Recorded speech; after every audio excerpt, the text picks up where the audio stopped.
Lowness went. Vivian, well, tell us your story. You were 12 years old when the war started? I was actually 8 when the war started and 12 when it finished. What do you remember from being an 8-year-old? I'm trying to think. 8 years old is not very old. It isn't actually. I was interested in history from fact. I suppose the day I started school. I memorized presidents' names and cabinet members and baseball teams and everything. And so maybe it wasn't so much my age as it was the shock of sitting at the table with my folks and hearing President Roosevelt give this, that we had been attacked. And the fear, I think my brother was 2 years younger than me, and the fear that all eligible men were going to have to join the fight. And we were just sure my dad was going to have to go. And so that's why I remember. I remember our dad hugging us, or us hugging dad, and just hanging on. I mean, it was, so that's how I know that's what happened. I have that written in another book too. Mm-hmm. So, how do you remember life changing, or did it change? I'm sure it did, but how did it change after that? I mean, I assume you're going to school. You're 8 years old.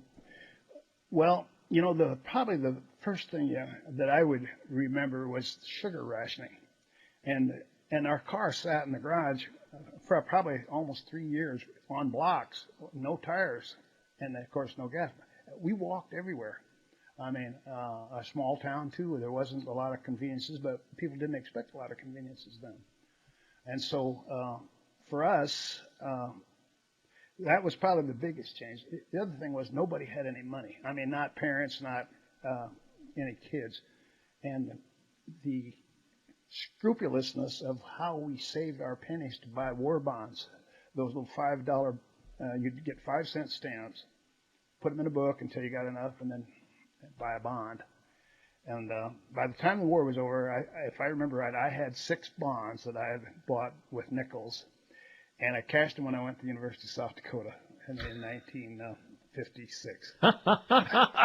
That's something. Yeah, they were. Was that common during the time? Yes, I think all the kids that I knew, all of my friends, did the same thing, and it was the communities. Everybody was behind us winning. You know, every place you went, they had the loose lip sync ships. We want you. Mm-hmm. You know, things like that you saw. There's another thing that I remember was that there was no scraps and no cans on the streets because they brought a railroad car to town, and anybody that lost something and someone else found it, they threw it in this boxcar. And when the boxcar was full, the train came and got it and hauled it off, and they brought it empty and started over again. And I mean, and they did the same thing with rubber, by the way, but I didn't have much to do with rubber as much with tin. How big was Vivian at that, and the Vivian community, knowing that it's not only town, but it's, how big was it at the time? I'm gonna guess about 160, counting the outlying area. Did you know, or did people know who had families that had people in the service and in the war? Oh yeah, you know, everybody cared about everybody else, and if you had people in the service, the respect, the appreciation, probably I don't remember that because I wasn't the parents. Mm-hmm. But I do know that the people that had family in the service got together a lot, and I do know that they played cards, and I'm sure they talked about the war, which, you know, kids are outside tearing around. But I think another thing that I can remember is how intense we were about conforming to when they said there's going to be a blackout. We and everybody, there was not a light in town or in the farm or anywhere. Everybody went to the dark. And I remember my mom cautioning us not to pull the curtain back just that little teeny weeny bit. And there was one candle in the center of the room as all the light we had. And she was very vehement about us getting bombed. Mm-hmm. What I think was the motive. But, you know, I think the blackout. Oh, by the way, I was doing Vivian history Mm-hmm. We had our centennial last year, and I found in the old newspapers that the Vivian Telephone Company billed the community $1.43 for a blackout notice. Really? Yes, and I thought that was really something else. But I guess another thing I remember about the war was our Blue Star families. You knew who had kids in the war, and Vivian, as small as it was, actually had 2 Gold Star mothers families, and so our town for its size took a pretty decent hit, and our son is making a career in the United States Air Force. He's a lieutenant colonel right now, and he's been in Zagreb, Croatia. He's been in Baghdad. He's been in Kabul, Afghanistan, and we are unbelievably proud of what he does. And I think I maintain that patriotism and attitude about America that I probably started at 8 years old. Mm-hmm. Now, during our screening today, you talked about later when you were old enough, you served and went back to Germany. Right. And tell us what you saw there when you got and what year was it when you were back there? I went to Germany in late fall of 1955, and I stayed all of 1956. And so I was there about 16 months. But it was still the recovery. We were still in the Lend-Lease, the Marshall Plan of rebuilding Germany and rebuilding the countries. I was in the Signal Corps, and they sent us all over there to help different groups. And so I saw hundreds of towns that probably were important because probably railroads or maybe a bridge, something that was strategic importance to winning.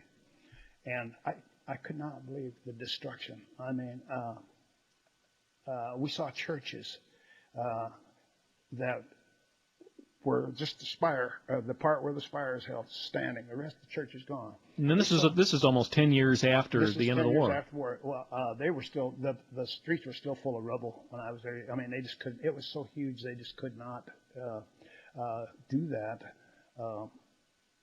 We ended up in 1994 going back over there, and we went to some of the same places. In fact, we went to Berlin. When we'd been in Berlin back there in the 50s, the Reichstag was practically demolished. And they had rebuilt that thing and made it the same authentic sculptures that was on the original. I mean, I couldn't believe it when I saw it, actually. That they had done that to that building. I mean, because it seems like centuries ago that was in style, that they did it. When you were there 10 years after, what was the reaction to the German civilians to you as an American soldier? As an American soldier, there was one thing we felt. Every day, no matter where you were, when they played Retreat, you stopped and you saluted the nearest flag, the flag that you could see. And one of the things that will probably always be with me is the Germans, as we were standing there saluting our flag, looking down, looking away, in my opinion, partly having been vanquished, but secondly, wishing that they could salute. I think they would have rather been Americans. And so that's something that I'll never forget. And it may not, that's just my opinion. I never really visited with someone about that. In talking to people who were young and in service age during World War II, one theme keeps coming up again and again, and that was the sense of togetherness, pulling together, all united on one side. As a young person at that time, did you get a sense of that? I think it was winning. By the time I went, we were in Korea, and so my thought when I got out of high school was, I want to go to Korea and kill some gooks. This is enough of this. And because that's how I felt inside, I actually wanted to go to Korea, ended up in Germany, which is usually not military procedure. Usually, if you want to go, they're more than happy to accommodate you. On the bus. I thought probably when you think about all for one, one for all, you know, I was in when the black population was beginning to really mingle with the white, and there had always been that what would I call it? They kept us separate until about in the 50s. I think Eisenhower, when Eisenhower was president, is when that changed. Actually, they had separation before that, and so I served with kids from North Carolina, and we all were friends. Played a lot of basketball, and all that kind of thing. But so we pulled together because communism was coming on. It was the new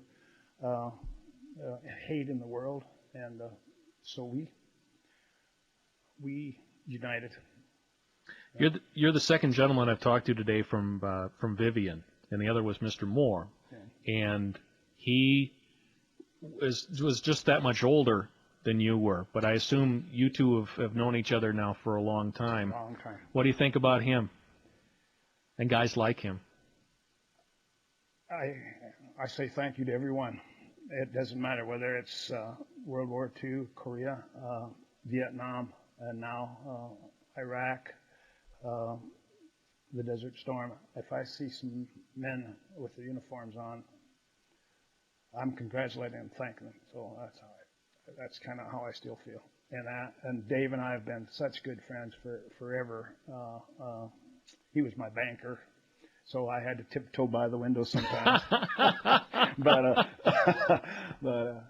But you know, another point about Dave, back in 1994, when we had the 50th anniversary of D-Day, my wife and I started putting away money 4 years before, because we had already made up our mind we were going to Normandy, and we got there, and I did tell that earlier today. Would you want me to? Sure, go right ahead.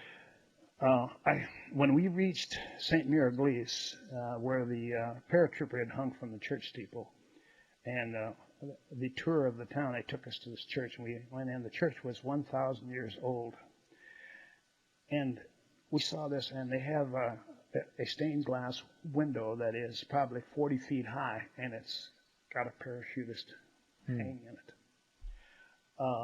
Then we went to Collierville, where the 166 acres of white crosses, and you can't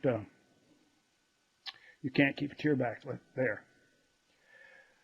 And so I took the extra money just down the bluff to Omaha Beach, and I went down there, and my son and his wife and my wife were alone, and I probably stood there for a half an hour just looking out to sea, up and down the shoreline, trying to imagine what that could have been. The pain and the screaming and the bullets and the shells and the planes going over, and the unbelievable sights and sounds of what would have happened that day and those 2 days. And I did tour all the beaches, saw the mulberries, and I had this unbelievable sense of pride that we were able to do that. And while we were there, we stayed in Bayeux, France, which had been the French capital after the Germans took Paris. And the people there, from the hotel people to the restaurants, to the bars, on the street, loved us. They loved Americans.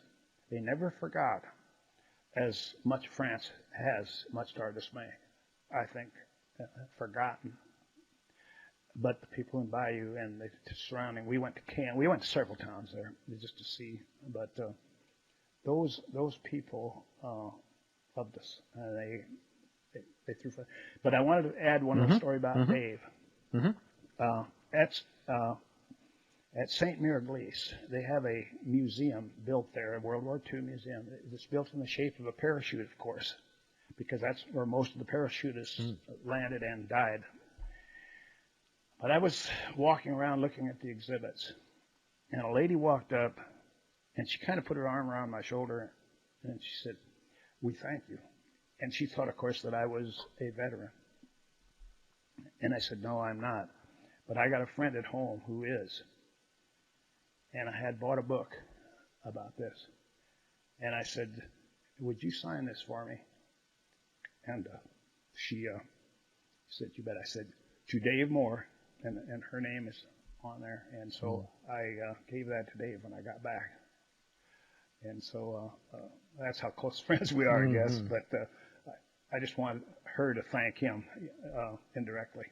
So. Mr. Wendt, thank you for your service, number one. Thank you for sharing your stories, number two. We do appreciate it. Thanks, Joe. Thanks. I appreciate that, too.